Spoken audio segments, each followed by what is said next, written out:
Baik, Assalamualaikum warahmatullahi wabarakatuh. Selamat pagi Bapak, Pak Prof. Tatak dan teman-teman semua. Eh, Perkenalkan, saya Taskira Putri selaku dari kelompok 3 akan mempresentasikan terkait teori Piaget. Adapun anggota dari kelompok 3 yaitu saya sendiri, Taskira Putri, dengan 3 NIM terakhir 005, Maidah 024, dan Nurul Fadilah 062.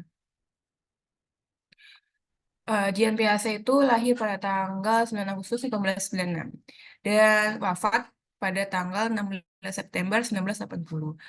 Si Jian Piaget ini adalah seorang ahli psikologi yang lahir di Neuchâtel, Swiss. Nah, sepanjang karirnya, Piaget telah menulis lebih dari 60 buah buku dan ratusan artikel.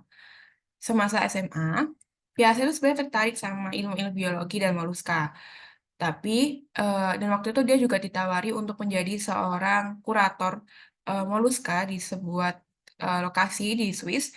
Namun dia eh, menolaknya karena ingin melanjutkan studinya, menuntaskan studinya begitu. Nah, kemudian saat kuliah, dia mulai tertarik pada dunia psikoanalisis. Nah, Dian Piaget ini juga sempat bekerja di sekolah yang dikelola oleh Alfred Binet, di mana dia mengamati bahwa anak-anak kecil itu terus-menerus memberikan jawaban yang salah untuk pertanyaan-pertanyaan tertentu dengan pola yang sama. Jadi, nah, Piaget itu akhirnya dari pengamatannya, beliau menyimpulkan bahwa sebenarnya pemikiran anak-anak itu berbeda dengan orang dewasa gitu. Karena dari pola yang dihasilkan itu sama, tapi jawabannya salah gitu. Baik, selanjutnya. Nah, selanjutnya mengenai beberapa konsep teoritis utama dari teorinya Piaget. Nah, yang pertama ada intelijensi, kemudian yang kedua itu ada skemata, kemudian yang ketiga ada asimilasi dan akomodasi, kemudian yang keempat ada ekuilibrasi, kemudian yang kelima ada interiorisasi. Lanjut.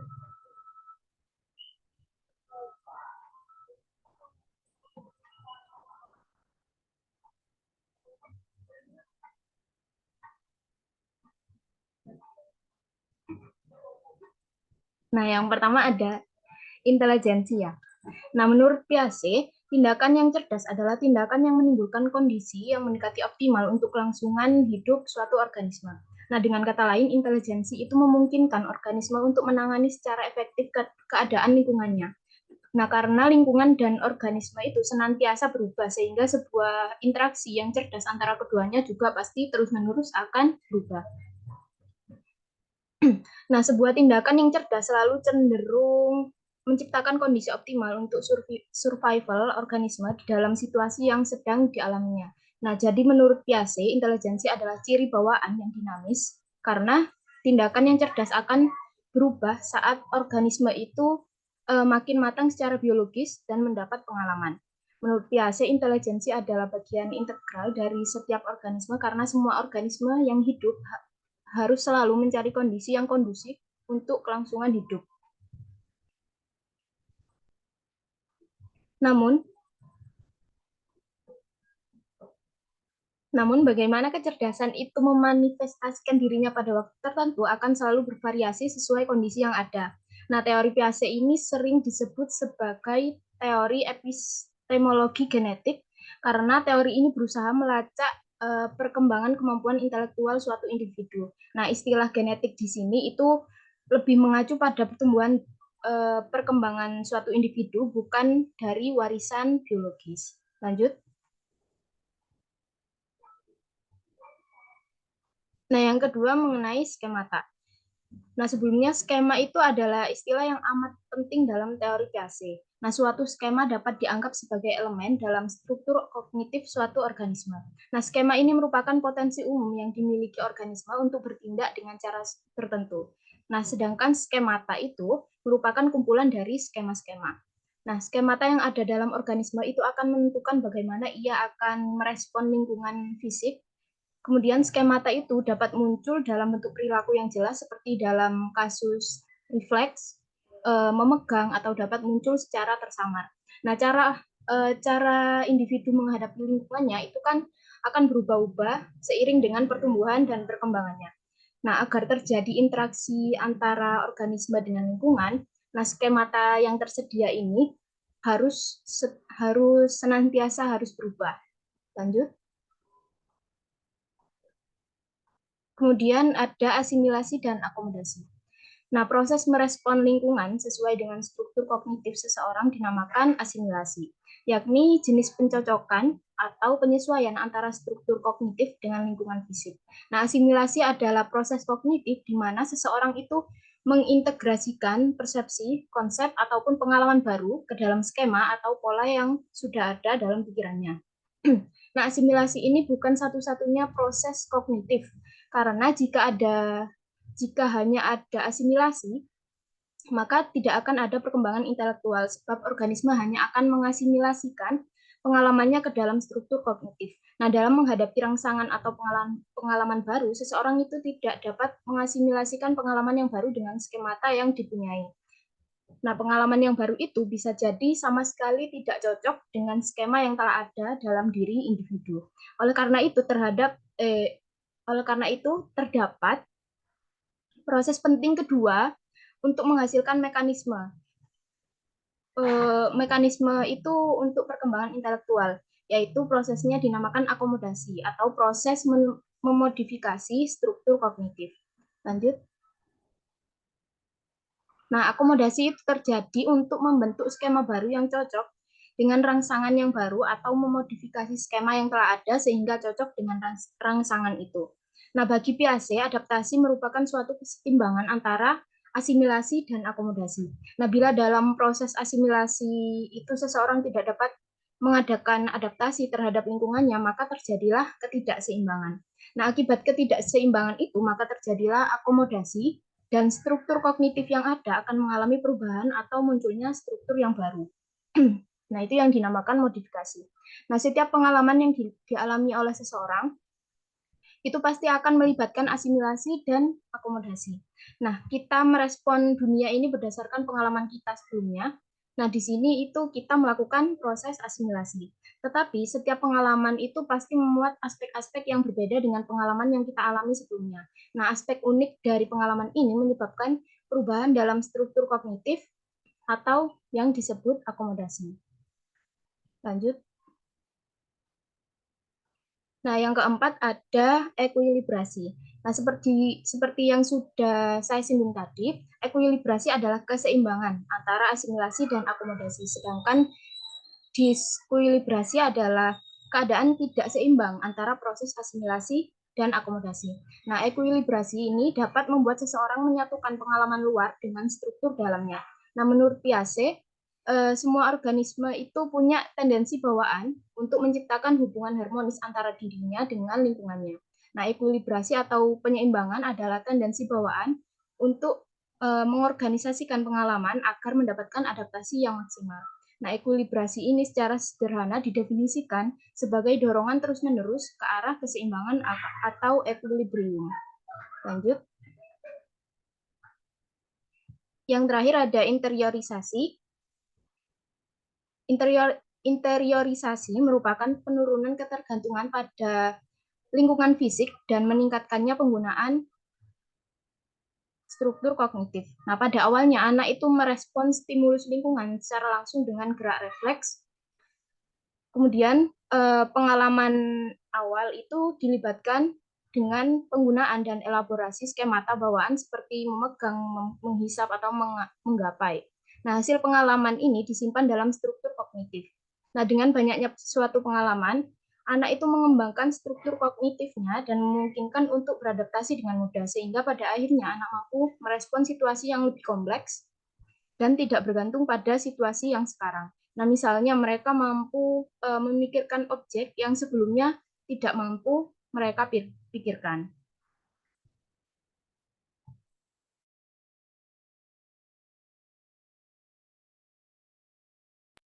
Baik, tahapan selanjutnya yakni tahapan kognitif yang dikembangkan oleh Piaget. Di sini terdiri dari 4 tahap. Tahap yang pertama yakni tahap sensori motorik, yaitu dari usia 0 sampai 2 tahun. Kemudian tahapan yang kedua yakni tahap praoperasional dari usia 2 sampai 7 tahun. Tahapan yang ketiga yakni operasional konkret, yakni mulai dari usia 7 sampai 11 tahun. Dan tahapan yang keempat yakni operasional formal dari usia 11 tahun ke atas. Lanjut. Nah, pada tahap sensori motorik sendiri, yaitu pada usia 0 sampai 2 tahun, di sini itu karena dimulainya dari bayi ya. Jadi bayi pada umur 1 sampai 4 bulan itu dia mengandalkan reaksi sekuler primer, yaitu reaksi yang berupa tindakan atau gerakan yang bayi buat sebagai respon dari tindakan sebelumnya. Atau kalau misalkan, makanya kenapa kalau misalkan bayi di umur 1 sampai 4 bulan, kalau kita misalkan apa ya, kayak membuat wajah lucu, bayi itu pasti tertawa karena sebenarnya bayi itu merespon tindakan sama seperti kita. Jadi saat kita tertawa, bayi juga akan ikut tertawa.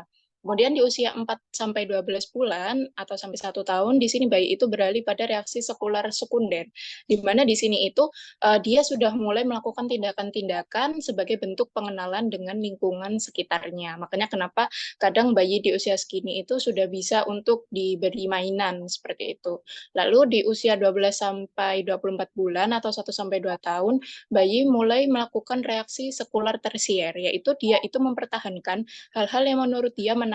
Nah, tetapi di sini biasanya variasinya itu lebih tetap. Maksudnya adalah misalkan bayi di usia 1 sampai 2 tahun itu biasanya dia sudah bisa memilih gitu, mana yang mainan yang dia suka, mana yang tidak gitu. Meskipun tidak secara langsung memilih, tetapi bayi akan cenderung tertarik pada sesuatu yang memang dia sukai. Nah, karena kesimpulannya berarti di tahap sensori motorik ini itu bayi menyusun pemahaman terkait dunia luar itu dengan menggunakan sensori dan juga gerakan motorik atau otot itu. Nah, lanjut. Di tahap yang kedua, yakni tahap praoperasional, yaitu dari usia 2 sampai 7 tahun, di sini itu tahapan pada pemikiran seseorang anak itu lebih simbolis gitu ya. Nah, tetapi di sini itu ada dua keterbatasan, yakni egosentris dan animisme. Egosentris sendiri itu adalah di mana ketika anak itu merasa bahwa pendapat dia itu mungkin benar gitu ya, atau maksudnya adalah ketika ini berhubungan dengan tahapan pemikiran intuitif sebenarnya, yakni sekitar usia 4 sampai 7 tahun. Di situ kan anak itu mulai mengubah penalarannya dan dia itu mulai ingin mencari tahu gitu, apa hal-hal yang dia penasaran. Makanya kenapa anak-anak usia 4 sampai 7 tahun itu dia banyak pertanyaan gitu ya. Nah, kemudian pada tahap fungsi simbolis itu di usia 2 sampai 4 tahun sebelumnya dia seorang anak itu akan melakukan perkembangan bahasa yang dimulai dari kemunculan sikap bermain gitu ya. Jadi mulai anak-anak itu mulai dia mencoret-coret tembok, terus dia mulai bisa menggambar-gambar. Nah, tadi berhubungan dengan egosentrisme tadi, maka ketika anak itu dia kan penasaran ya, ingin mencari tahu. Nah, biasanya pemahaman yang dia dapat itu terkadang bukan pemahaman yang sebenarnya, tetapi hanya dia mempercayai apa yang dia rasa benar gitu ya.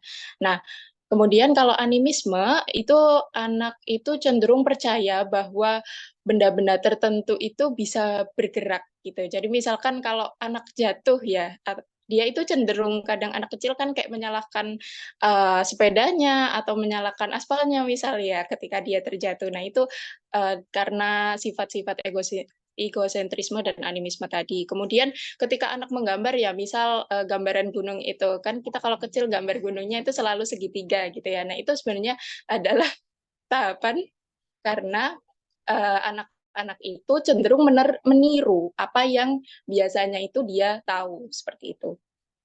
Kemudian tahap selanjutnya yakni di tahapan operasional konkret. Nah, di tahapan operasional konkret ini dari mulai umur 7 sampai 11 tahun. Nah, di umur 7 sampai 11 tahun ini, itu penalaran anak yang tadinya masih primitif, itu sudah mulai mengembangkan penalaran secara logika, tetapi masih dalam situasi yang konkret. Nah, di sini anak-anak itu sudah mulai bisa mengklasifikasikan sesuatu yang ada, tetapi belum bisa memecahkan problem-problem yang dia itu memang lebih abstrak gitu ya. Nah, di sini anak itu bisa melakukan pemilihan atau classification, seperti contohnya pada gambar banyak bangun datar di bawah itu. Nah, anak pada usia ini biasanya tuh sudah bisa mengklasifikasikan mana yang termasuk segi banyak, mana yang bukan, mana bangun yang memiliki sisi lengkung, mana yang bangun tidak memiliki sisi lengkung. Nah, kemudian dia juga bisa melakukan pengurutan seperti anak itu bisa menyusun gitu ya, mana yang lebih pendek panjangnya, mulai dari penghapus, pensil, pulpen, ataupun sebaliknya. Kemudian juga mengombinasikan hubungan atau transitivity. Nah, mengombinasikan hubungan ini maksudnya adalah anak pada tahap operasional konkret itu dia itu masih butuh bimbingan untuk misalkan menyimpulkan. Di situ kan ada 2 kotak susu ya. Nah, sebenarnya kotak susu itu kan sama-sama di situ sebenarnya sama-sama 180 mili. Nah, tetapi ketika anak ditanya berapa sih volume dari susu ini, mana yang isinya lebih banyak. Nah, biasanya anak-anak itu cenderung dia memilih yang mungkin yang lebih tinggi. Nah, padahal secara volume keduanya kan sama. Jadi anak masih butuh bimbingan untuk bahwa ketika volumenya sama, meskipun wadahnya itu berbeda, maka dia tetap memiliki volume yang sama. Lanjut. Selanjutnya yakni pada tahapan operasional formal, yaitu pada tahap usia 11 tahun ke atas, individu itu sudah mulai bisa melakukan pemikiran secara lebih abstrak, idealis, dan logis. Nah, di sini di operasional formal itu anak sudah bisa untuk menyimpulkan, misalkan ketika ada A sama dengan B dan B sama dengan C, itu berarti maka A sama dengan C. Jadi ini mungkin kalau di pelajaran matematika, mungkin ya matematika secara formalnya, anak itu sudah mulai memahami. Oke, baik. Lanjut. Baik, berikutnya yaitu kelebihan dan kelemahan teori Piaget. Adapun kelebihan dari teori Piaget ini yang pertama adalah bahasa dan cara berpikir anak berbeda dengan orang dewasa. Oleh karena itu, dalam sekolah biasanya tuh guru-guru menyesuaikan dengan anak didiknya. Jadi, guru-guru itu menggunakan bahasa yang sesuai dengan cara berpikir anak. Lalu yang kedua yaitu anak akan belajar lebih baik apabila dapat menghadapi lingkungan dengan baik. Sehingga guru harus membantu anak agar dapat berinteraksi dengan lingkungan sebaik-baiknya.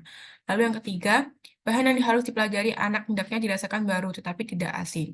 Jadi, bahan yang dimaksud di sini yaitu bahan yang berada di lingkungan sekitarnya. Lalu yang keempat, berikan peluang agar anak belajar sesuai dengan tahap perkembangannya.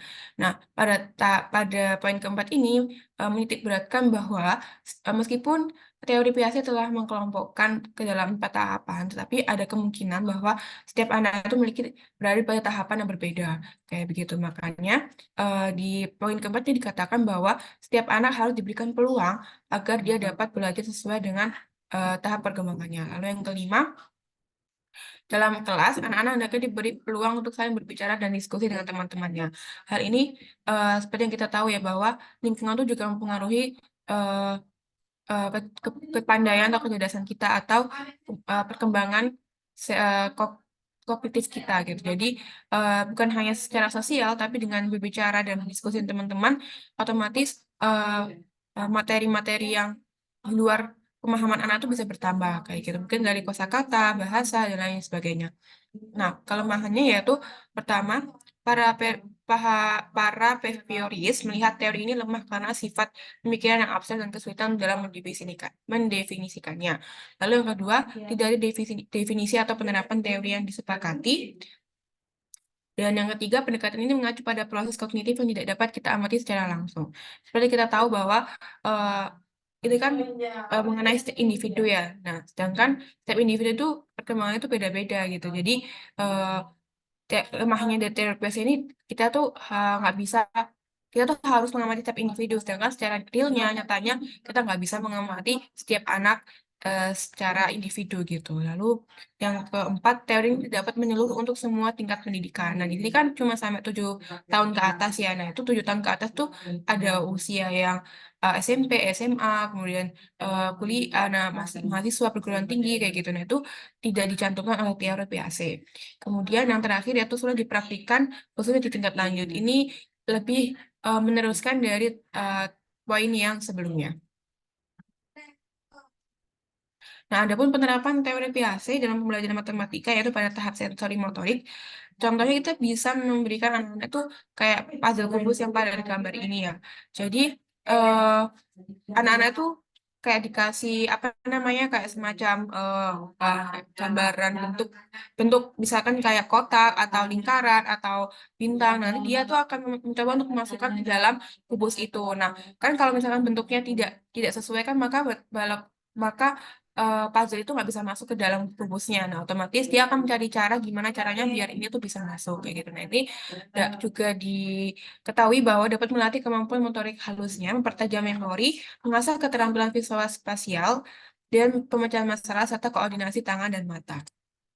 Lalu yang kedua, pada tahap operasional. Nah, ini pada tahap usia 2 hingga 7 tahun ya. Jadi pada tahap ini tuh atau masa TK kalau nggak salah itu anak-anak bisa diminta untuk menghitung bentuk bangun datar sederhana yang dibedakan berdasarkan bentuk warnanya.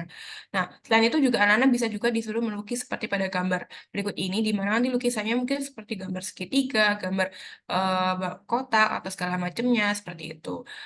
Nah, pada tahap ini tuh siswa itu kan sebenarnya udah bisa mulai berhitung kan ya gitu. Apalagi dibedakan dari ada warnanya, ada warna merah, warna hijau, dan warna kuning, sama warna biru. Nah, jadi di sini nanti siswa bisa untuk menghitung ada berapa yang warna merah lingkarannya, kemudian yang warna biru dan warna hijau dan seterusnya.